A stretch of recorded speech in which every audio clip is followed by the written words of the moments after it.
a long-distance race much differently than you run a sprint. And when we lose our balance, we fall over. And when we fall over, we're out of the race. Bill Butterworth's extraordinary ability to blend humor, storytelling, wisdom, and practicality have made him one of the most sought-after speakers in North America.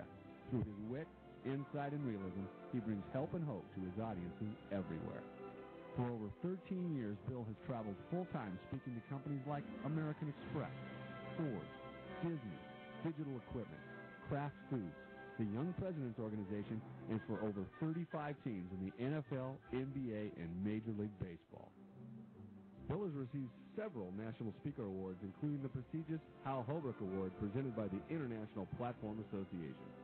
American Express says, the best presentation on balance we have ever heard. Meeting Planners International says, your presentation was a 10 in every way. Kraft Foods says, thank you, Bill. This year's conference was the most successful in our 44-year history. As a highly regarded author, Bill has written over a dozen books, including bestsellers, Butterworth Gets His Life Together, Butterworth Takes a Vacation, and When Life Doesn't Turn Out Like He Planned. And now, ladies and gentlemen, Bill Butterworth. I can describe my entire childhood for you in one sentence. I weighed back then what I weigh now, and I was 4 feet shorter. Okay? Where I went to school, I'm sure it's like where you went to school. There were always these kids who ran the school from the peer level. You know, they were the cool kids. Now, where I went to school, it was the athletes, or as we called them in Philly, the athletes. All right? Now, I speak all over the country, so I'm learning to be broad in my, I need to give space for, you might not identify with this. You might have gone to a high school where the band was really tough. Okay? Or, chess club rules or something like that. But work with me here. Where I went to school, it was the athlete. And because of the way I was constructed, there really weren't any coaches coming after me, with the exception of the football coach. He would drool. He said, Butterworth, if I could get you on my offensive line, kind of hike the ball and roll over,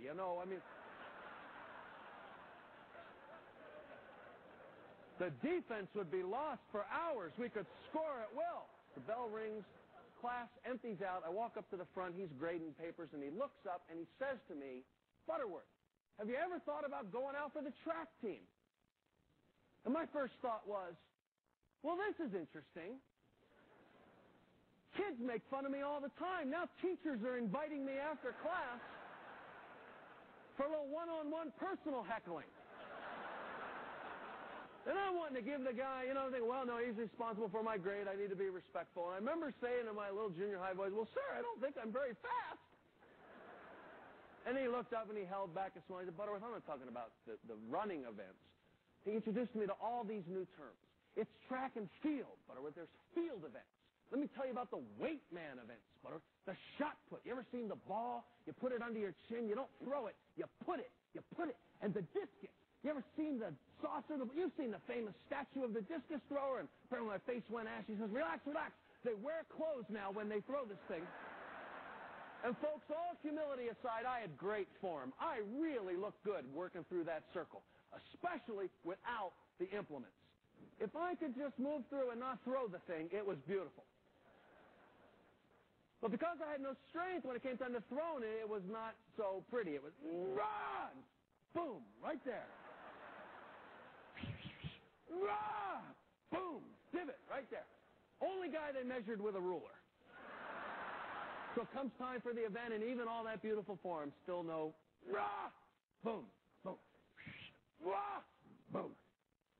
And these guys who had never seen these things before walk up to the circle, mumbling, now do you have to slide through the circle, or can you just kind of stand here? Boom! I'm just going to throw the discus here. Boom! And like that, it was over. And to my amazement, they said, well, good news. You got one more chance. I said, no, I don't. I've run out of events. He said, yeah, that's over here.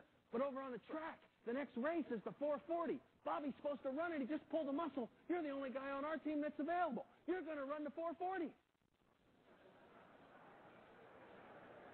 And there was no time. I know I got my lane assignment. I was in lanes 4, 5, and 6, as I recall. And next thing you know, sound.